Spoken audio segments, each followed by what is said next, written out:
Thank you, Philippa, and it's great to be here in Wellington on such a great day, such a non-stormwater day, although I gather you had a bit of that last week.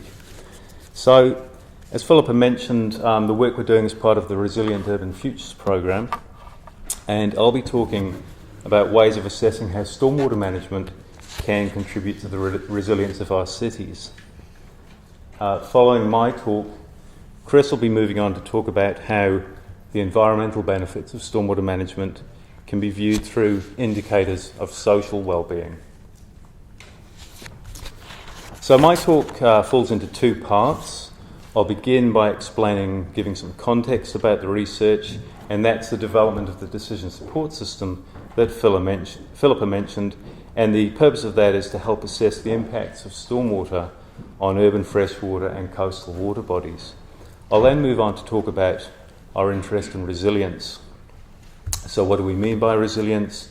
Given that the term's used in many different contexts, and in particular I'll focus on how resilience in stormwater management can be characterised. So what sort of characteristics make stormwater management more or less resilient? So the context for this research is the important role that natural water bodies play in establishing the identity of New Zealand's cities. As you can see, water's everywhere. Yet although our cities are relatively young by world standards, urban development has already had a marked impact on many of these water bodies.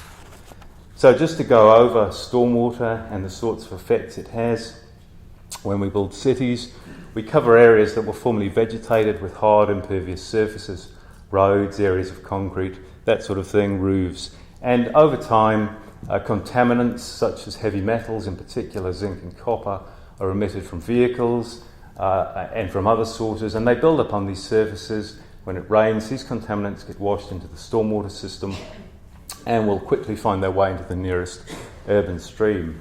As well as these sorts of chemical changes to water quality, we tend to do this sort of thing to streams in urban environments. So we straighten them, we line them with concrete. And these combined effects, the chemical changes and the physical changes to habitat, make streams generally a place that are in urban areas that are degraded in terms of their ecological value. So here we see a relationship between impervious area on the x-axis and a measure of ecological health on the y-axis, and we see there's a negative relationship there. So as imperviousness increases, ecological health goes down. Now, these effects aren't just constrained to the freshwater environments in our cities, they go out into coastal environments. So one effect that we see, particularly in some of Auckland's tidal creeks, is a build-up of mud, so increased sediment accumulation rates, increased muddiness. Within these muds, we tend to find elevated concentrations of those heavy metals we were talking about, copper and zinc. So in this sort of plot, this is the results of the analysis of a sediment core, and we see that in the upper 20 centimetres or so of this core we have elevated concentrations of those metals, and this just happens to coincide with the period over which there's been historic urban development in the catchment. So more mud and more metal tends to be bad for the ecology of these areas, and what we see here is a system that was developed for the council in Auckland, a benthic health score, whereby the ecological health of sites is rated on a 1 to 5 scale, and you can see that 4 and 5, those are the sites with lowest ecological health. They're all clustered around those upper harbour areas, so clearly evidence of an impact there.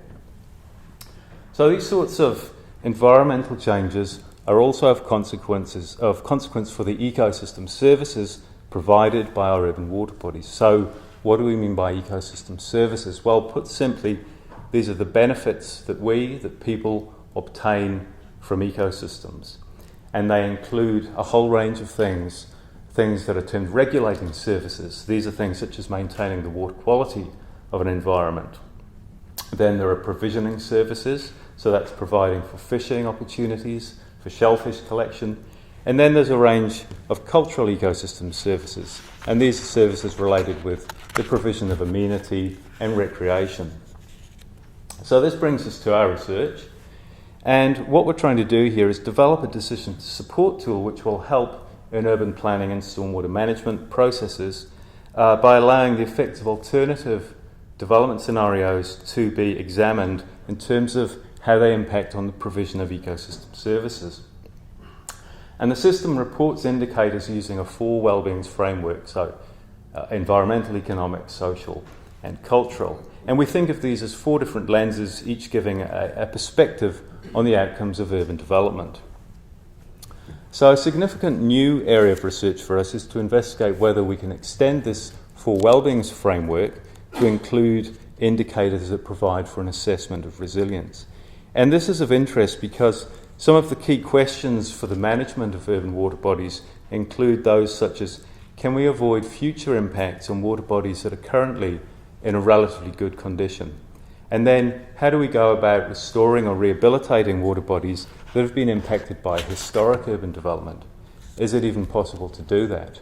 So the answers to these sorts of questions will require us to think about how urban water bodies might change in response to future development pressures. In other words, how resilient they are. So resilience has certainly been used a fair bit in recent times, and there are many definitions. And here are just a few examples.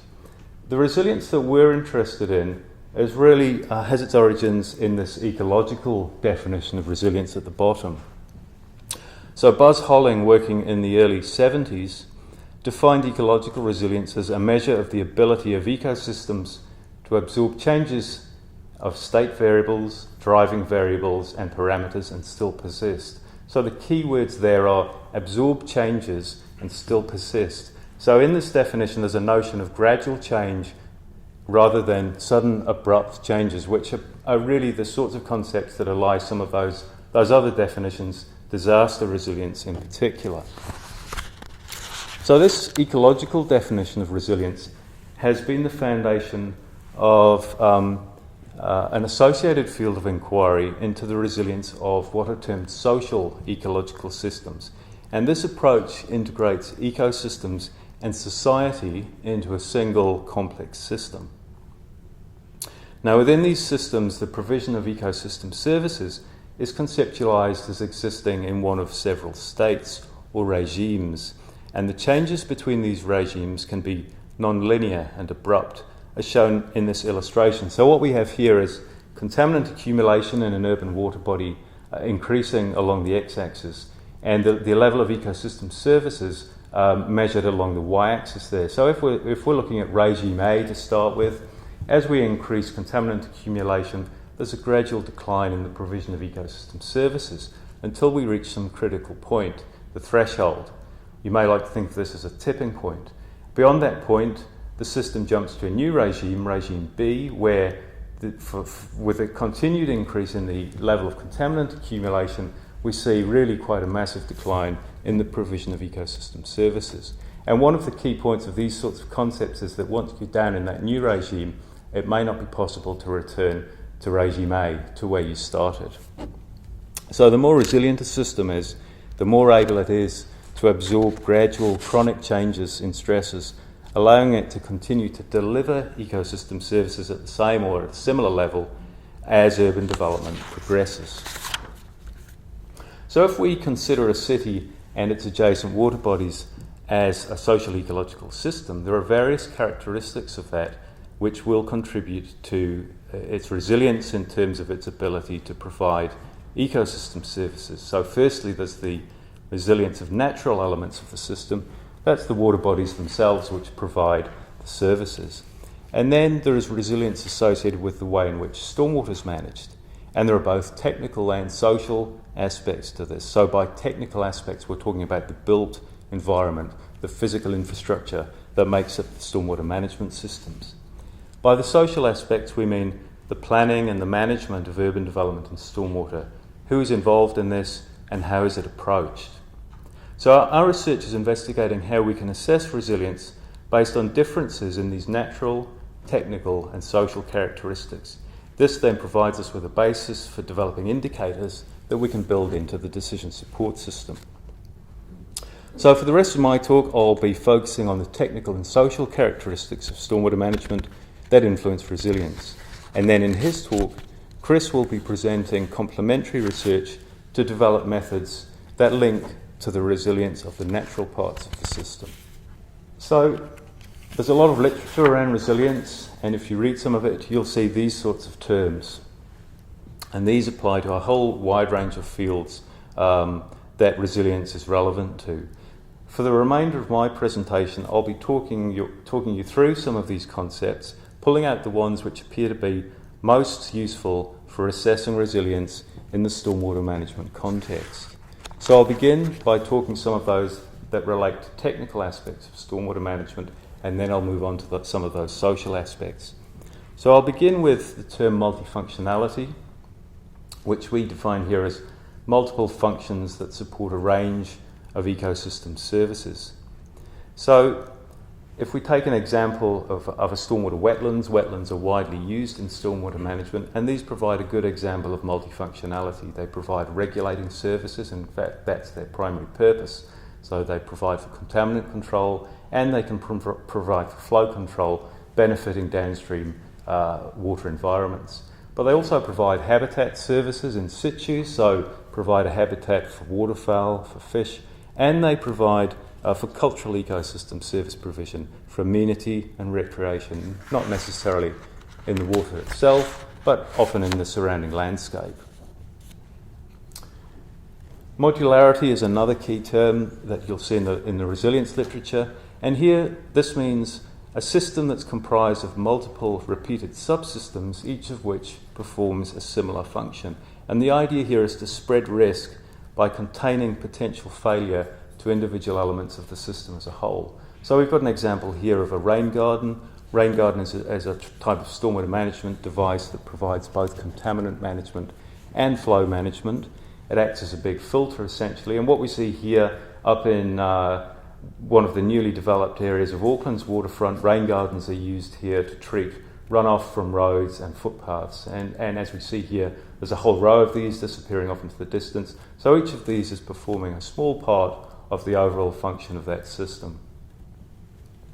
Closely related to the concept of modularity is that of redundancy, and this is about duplicating functions or building spare capacity into a system.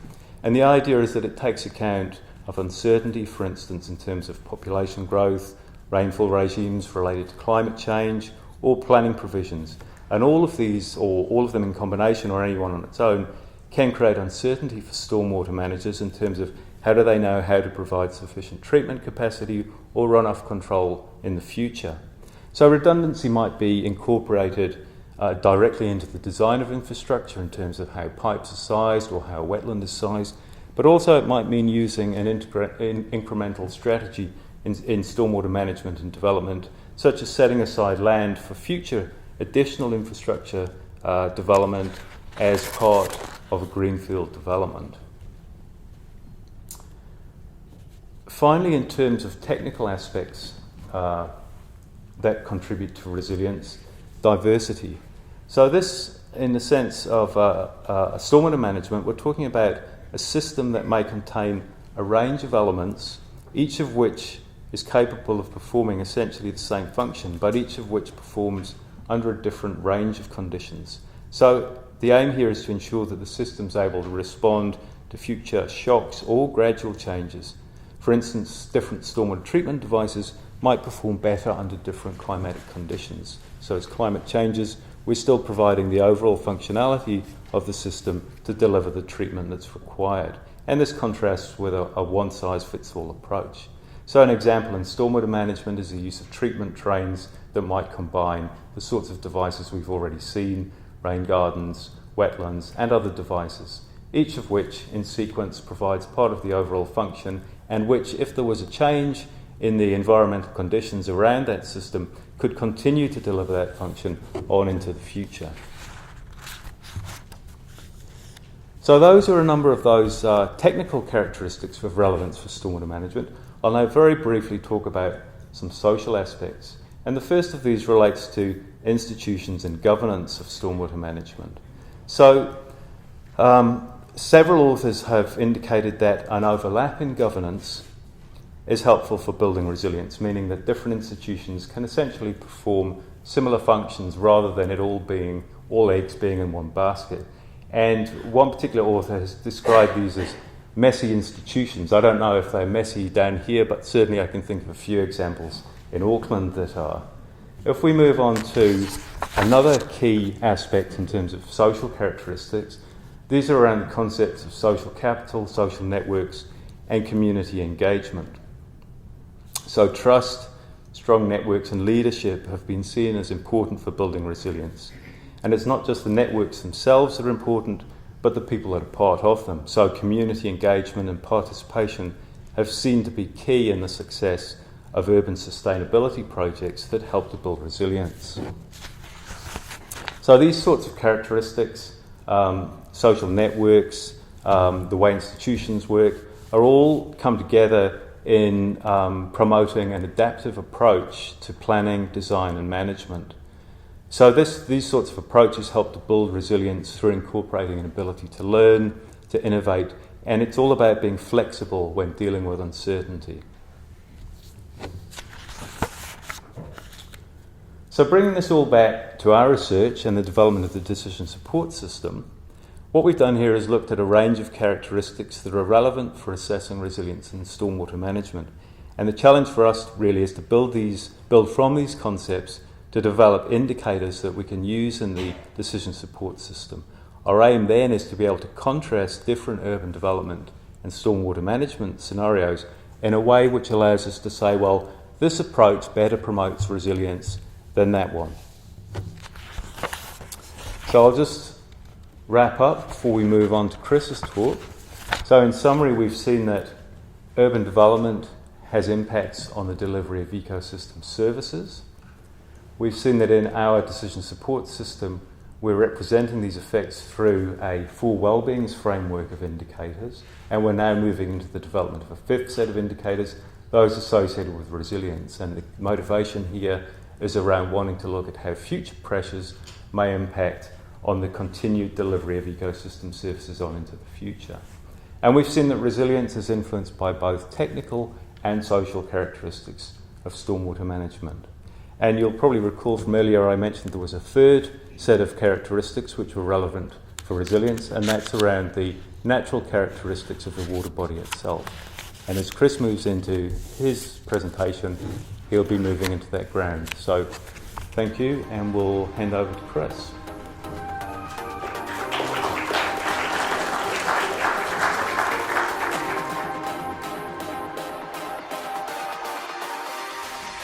I wonder if I could start by asking you all a question. How many of you washed your car last week? Does that have any resonance for you?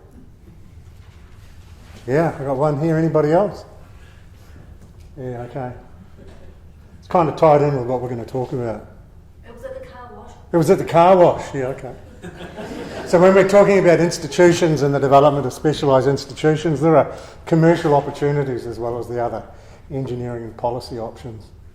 I was introduced to the notion of sustainability. I don't know if you've come across this before. It's a nice twist on sustainability.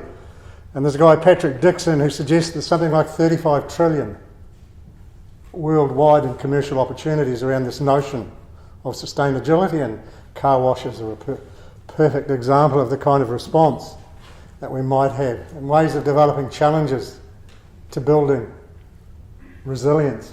The work that I'm going to discuss with you is around the development of the social indicator in the decision support system. We said that the decision support system needs to contrast alternative development strategies or urban development processes. And we're going to look at them through four lenses. It's like having a house on the hill, and you walk around it and you see different views of the house, but they're perspectives on the same thing, but you're getting different kinds of information. And that's the kind of approach that we're taking to the development of this decision support system. It has another feature in it that while it's driven by highly technical information, we also try to present information in a way that's easily amenable to non-technical audiences. Because one of the lessons that comes out of this resilience design and features so much in natural resource management processes now is the idea of adaptive management or collaborative planning. The involvement of the end users in the solutions, so the solutions become flexible and adapt into time. What I'm going to talk about is one of the challenges around developing a social indicator that's a metric. And it's a challenge to try and address the idea of social well-being mirrored in numbers. It's kind of controversial. But there are three key ideas that seem kind of obvious that we're going to focus on. The first is that loss of resilience affects people's well-being. And in terms of stormwater and the receiving water bodies, it's through the loss of ecosystem services, all those things that we enjoy about the coast. We're thinking about benefits in urban systems. It's about livability. What makes our cities the highly desirable cities? What makes us a target destination for immigration? It's the livabilities in its aspects, such as our coastal quality. And as we're facing issues of urbanisation and increased densities, this is a key factor we need to take care of, that we don't throw the baby out with the bathwater, so to speak, which is not a bad analogy given what we're talking about. The second idea is it's possible to map changes in the drivers of service provision to changes in well-being. So how consumer theory would have it that we make decisions about the goods that we choose to adopt on the basis of them being a bundle of attributes. And that's the kind of approach that we're taking with this, that coastal and freshwater bodies can be perceived as a bundle of attributes. And it's their presence or absence or strength or weaknesses that condition the quality of our experiences. So what kind of experience is she having? Okay, and then the last one's really important, that the knowledge, this local ecological knowledge that's held by people, is useful in monitoring and anticipating changes in natural environments and in turn ecosystem services. So these ecosystem services that provide our well-being, and that there's knowledge that's held by people alongside the knowledge of scientists, this local ecological knowledge that can be really positive in helping monitor and anticipate vital changes. So some of the context.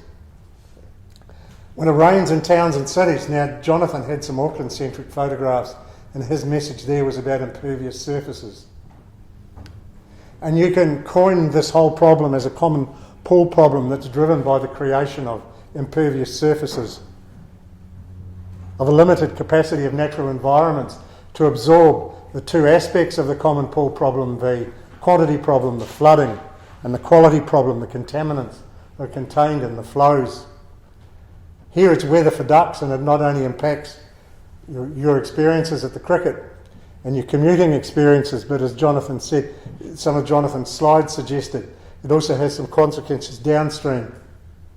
Because everything that hits the roof, that hits the driveway, that hits the road ends up in the sink.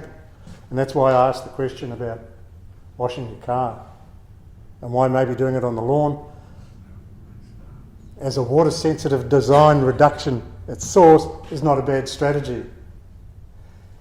And the point is that depending on what we do by way of mitigation, our harbours and estuaries can end up like this, and the focus of my part of the presentation is going to be on marine and in particular harbour and estuarine locations. So the top slide is a slide that shows lack of water clarity, and it's due to sedimentation. The lower one is a photograph taken from Upper Waitemata Harbour at Hobsonville, and that's meant to highlight the notion of sediment accumulation rate.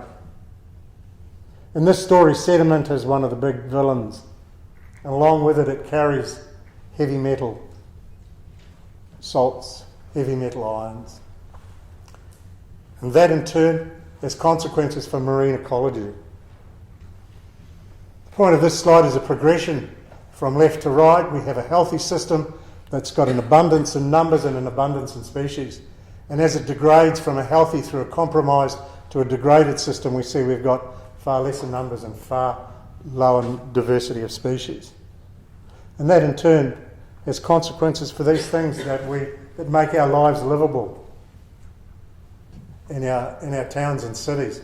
The things we do, the way we relate to the place, to our sense of place, the things that give us meaning, through whatever it is that we do, through the things that communities value.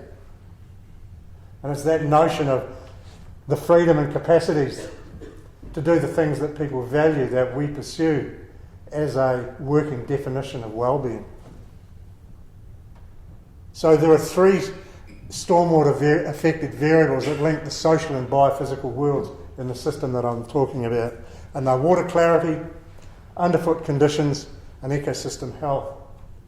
They're very useful because they're real in people's experiences, and they're very useful because they have complementary scientific measures, turbidity, and as a proxy for ecosystem health, the notion of benthic health. And Jonathan introduced you in a previous slide to a measure developed by NIWA and the benthic health index, and I'll be referring to that a little bit further on. Some ways of dealing with stormwater, as Jonathan's suggested, lie in engineering solutions like these. And he talked about rain gardens. And then, of course, there's the pipes that connect them. And, of course, ultimately everything ends up in the sink. Ends in our harbours and estuaries. And some of the solutions are formal and are engineered, and some of them are, well, free rider. And this highlights this common pool problem. You can view it through that lens, that there are public and private aspects of it. And why there's a role for adaptive management and collaborative planning processes is involving people in the development of solutions, because some of the solutions will lie on those plots of land that we privately own. Some of the solutions will lie in what we'll see as the public domain, as publicly managed places like roads. So do we have drains or swales along our motorways? And then, of course, there's those things that we collectively have title to. Harbours, estuaries, those kinds of ideas. So this also highlights an aspect that the problems are dispersed. We have an issue that's really highly characterised by these non-point source discharges. The point of all of this is that there's a really highly complex issue with a lot of layers to it. Some research background, and I'll have a look at some jargon.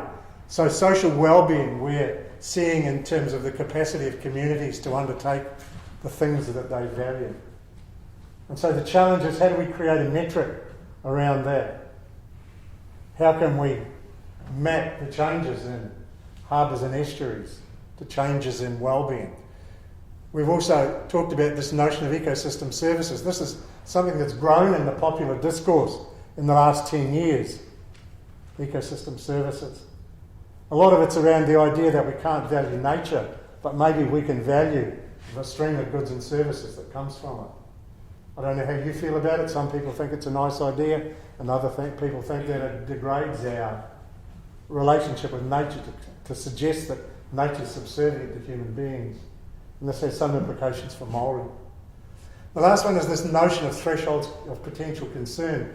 We're discussing thresholds a little bit, particularly the notion of thresholds between regimes and how we can detect them. Go back to reinforcing this idea about what we mean by resilience, and remind you that there are lots of different approaches to this. The disaster resilience, meaning nowadays that we need to be safe to fail. But as this talk progresses, we're going to suggest that because of the ecological perspective, we don't want to run too far down that track. Maybe we need to still retain a little bit of the fail-safe, a little bit or a lot of the precautionary in the way that we make decisions. Okay, again, the theoretical background, it's a social-ecological systems approach. Jonathan's talked about Buzz Hollings in the 70s, and more recent system theory in this area is around Martin Scheffer, and in particular the journal Ecology and Society promotes this kind of idea of social-ecological systems. And we're talking particularly about resilience assessed as a specified resilience. The resilience of what to what? The resilience of the provision of ecosystem services to the effects of stormwater. Okay. This theoretical concept we're going to repeat again. The x-axis is contaminant accumulation, the y-axis ecosystem services. There's the potential for two regimes. Potential for us to be able to get there and not get back. Regime A characterises a healthy regime. It's a healthy state. It's adaptable. And as we increase contaminant accumulation, either straight away or a more chronic, drawn-out process, we have the potential with contaminant accumulation to move into regime B. And this middle zone, this compromised zone, is an area that's compromised by two reverse concepts: vulnerability and resilience. And they're opposite. We're starting to get kind of vulnerable, and what's important about the vulnerability ultimately is that we've got the potential to lose well-being. So if you don't assign great rights to nature for itself, and you've got a more self-oriented point of view, you've got the potential to lose well-being through moving from regime A to regime B. And this is one of the central messages in at least considering an ecological perspective and a complex systems perspective. Nature doesn't work like a Newtonian clock. Tick, tick, tick, tick, tick, and the changes are less likely to be linear. They're more likely to be step changes. And it may be that in this new range, this new state, this new regime may not be one we want to stay in. Now to this, I talked just now about the potential of hysteresis, and the implication is the value of anticipating irreversible regime shift. It emphasises the notion of the precautionary approach with the appropriate implications, precautionary implications for limit-setting processes in resource management. Okay. I'm emphasising marine ecosystem services. It's a piece of jargon that means fishing and shellfishing. But it's a kind of a poster child for all those other things that we do at the coast. And it's the easiest of these systems to try and develop a connection between what people do and the underlying changes. So by way of illustration, the series of photographs on the left are taken from a fishing contest in Florida, and the time sequence between the photographs is about 7 years in the intervals. It's selected because of what it portrays. The top photograph shows large organisms harvested, a whole lot of them, and a diversity of them.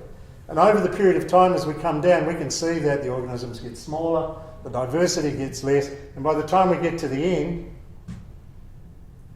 not many small fish. Translate that into whatever you do at the coast. Translate that into how your experience changes. Swimming, diving, just walking. And the happy faces kind of talk about what's going on in our levels of satisfaction. And if this happened day by day, then we'd get from here to here and recognise it and make these kind of gestures through our institutions pretty much straight away. But the problem is it doesn't. The changes are incremental. And so we get from here to here and we discover, oh goodness me, we're here. Do we do this? I don't know. We get to here. Down here we're not that happy with what goes on. But we can make changes, we can shift, we can adapt, we can drive some places until we can't drive anymore. Okay, so the loss of this, we're losing the capacity to undertake the activities that we value. And that's the idea of loss of well-being, isn't it? If we use Amartya Sen, Harvard's Amartya Sen's definition of well-being as the freedom and capacity to undertake the things we value, then we're losing well-being by these things that we pass on to the coast through something that's quite separate to what we do at the coast, but still part of our living, by the housing services that we generate, by the location of our commercial and industrial organisations, and how we maintain the flows through those connected streams, through the stormwater network. And this slide attempts to integrate all of those. What I've done is to swap this axis now, so we're thinking about regimes of well-being. And that there's a healthy area, that there's a degraded area with increasing vulnerability to head to this one, which is, and we'll call this area compromised. Increased resilience is in this direction. It's about reducing contaminant accumulation. Increasing vulnerability and loss of well-being heading in this direction with the potential to go through to this regime from which we may not be able to engineer our way back. Okay. The nature of the inquiry that we've undertaken in the context of that background has these objectives. 5 minutes. It's to create maps of how wellbeing changes as ecosystem service delivery changes. And if we can develop these maps, then we need to contrast the information held by consumers with that of science experts. So you can create these maps as what's the orientation. If you want to use this for wellbeing framework, is it real? If in adaptive management and collaborative governance processes, we're asking people to look at these indicators as mirrors of what's happening, then what's the orientation of them? Okay, the process that we involved were 2 sets of expert workshops. The first was the marine ecologist workshop, and we employed a resilience alliance elicitation method. If you Google Res Alliance, you can get to that methodology in your own research. And the other was an expert consumers workshop. And here there's a little bit of the kind of jargon. These expert consumers are expert fishers.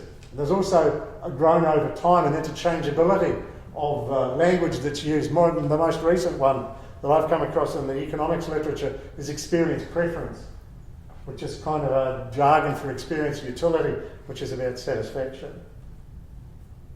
Okay, so these are the outcomes of the expert ecologists, estuary ecologists, and the focus was Auckland for our sins. There's 3 regimes. They can either start in low or high mud regimes, but they go through this compromised passage and they end up in a degraded state. The pathways are addition of metals or mud, sediment accumulation rate, and the comparative indicators between the regimes are percentage mud and benthic health index. So that's your experience of what you get when you go walking on the coast, how muddy is it? And here, ecological health, proxy for ecological health.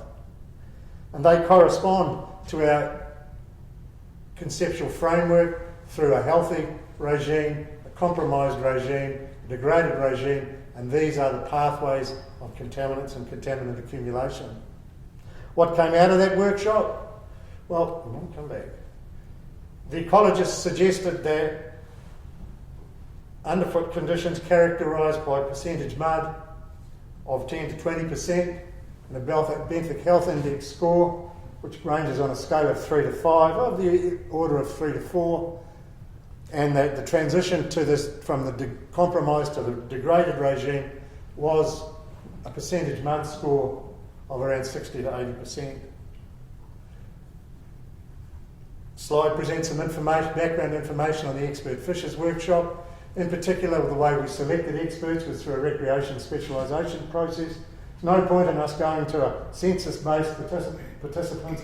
There's no point in us seeking information from people who don't know anything about the subject matter. The literature basis for using experience preference data. The background in this is the economics disciplines discussion, or the neoclassical core, about whether utility is measurable. The behaviourists in the 90s suggest that it really is. This is Daniel Kahneman, who's a Nobel Prize winner, and he not only suggests that it is measurable, but presents the kind of mathematical shape of the responses that we'll get as we increase contaminants or the stimulus to satisfaction. Recreation specialisation score, a very interesting technique used in outdoor management. It's ways of stratifying recreationalists into neophytes and experts. So there's 3 biophysical attributes that are affected by stormwater: water clarity, underfoot conditions, and ecological health. As the level of these variables changes, as combinations of the level of those variables changes, so does the level of service provision. That flows through to the quality of people's experiences, and participants score the various combinations of these influences in terms of the satisfaction they experience. These are the shapes of the kind of curves that we get out of them. They satisfy the requirements for diminishing returns. And if we reverse the order so that we've got contaminant accumulation here and satisfaction this way, as we increase contaminants, we get some decline for which there's a gradient. And because I've had the time signal, I won't confound you with the math, other than to say it's the way we derive the gradient for that curve. And we've identified at a point on that curve that's mathematically definable, which we call the point of equivalent response. It's the point at which a 1% change in contaminant is associated with a 1% change in satisfaction. And when we consider percentage mud, from our expert consumers, from our expert fishers, it occurs around the 60% point. So up here we've got a happy situation, and through here it becomes more compromised. Here you don't notice it, beyond you do. Similarly with benthic health, same kind of idea, and here we get to the point that it's in the level of this zone 3 to 4. Now how do these experience preference points relate to the ecologists? Do they anticipate, coincide or lag? And this is a little summary of the outcomes. You see they're quite consistent. You see that the experts, the people's, the community's position on benthic health is pretty close, way out in terms of percentage mud, but they do pick the second transition. So the idea of this information is not to use it to second guess ecologists, but to ground truth the data that we've got in terms of some other information from another domain. As a review, this is pretty much the key messages that I started out to address. To me, the last one's the point. People and communities hold vital information about what's going on, and we need to get people's buy-in when we're making decisions that are going to be costly about the way we deal with stormwater contaminants. And in a wrap, in the centre we've got wellbeing, the things we do at the coast, and we're wanting to integrate Jonathan's material and the material that I've presented. We've got these ideas about the way we engineer things, about the way we involve people, about modularity. These things are not necessarily economically efficient, but they are flexible. And maybe if you look at the long-term consequences, it's not about creating a brittle, determined, least cost way of doing things now. It's about looking into the future and involving some of those future transaction costs, some of those path dependencies. Further comments lie in this kind of area. Stormwater management's one of the wicked problems in determining resilient urban futures. Our presentation has emphasised an ecological perspective on resilience based in systems theory. That perspective in turn emphasises a precautionary approach to maintaining well-being in the context of a social-ecological system. Resilient urban futures lie in resilient social-ecological systems futures.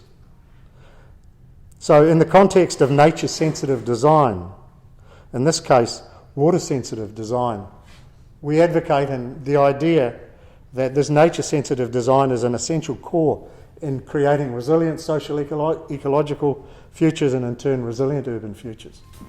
Thank you.